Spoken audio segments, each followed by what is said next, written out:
Esmu Egils Bruviņš, zemnieku saimniecības Liepziedi īpašnieks, un zemnieku saimniecība Liepziedi nodarbojās jau no kopš 1997. gada ar dārzeņu audzēšanu. Principā jau otro gadu mēs audzējam tikai gurķus, tās nav ziemas siltumnīcas, bet gan pavasara klējus siltumnīcas, kur mēs pirmos gurķus sākam vākt apmēram ap 10. 15. māju.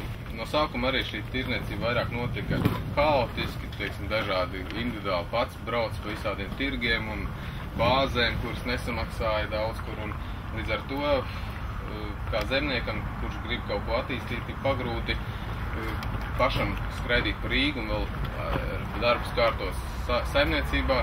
Līdz ar to sadarbojos ar Latvijas audzēt dārzeņu loģistiku, un tagad šeit arī kopš divu gadi esmu Baltijas dārzeņu kooperatīvās sabiedrības biedrs.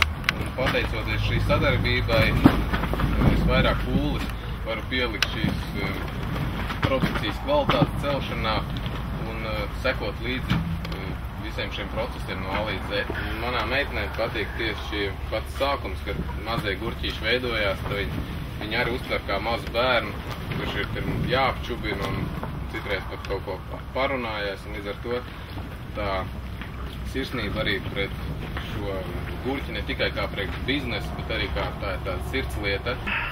Baltijas dārzeņu jāpasaka paldies, kad ir iespēja aizvest šo produkciju kvalitatīvu un kur viņi tālāk arī izplata pa veikaliem, kur pienāk šī produkcija pie pircējiem. Un ko katrs zemnieks fiziski nemaz izdarīt nevar.